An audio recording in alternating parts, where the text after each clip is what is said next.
ng Zonrock sa tindahan. Nakita ko to. Sabi ko, lumpia.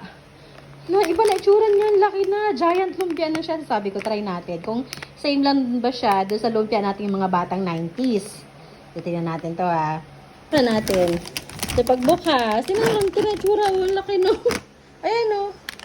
Tingnan natin. So buksan natin. Wala akong gunting eh.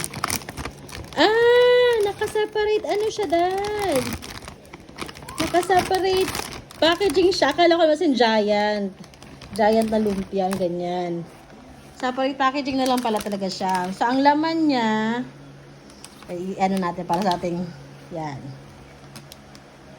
Ang laman niya, ilang peraso? 4 na peraso. Kaya pala ganun ang kalaki. Ano lasa? Same lang? Hindi. Same lang. Halos same nga lang din.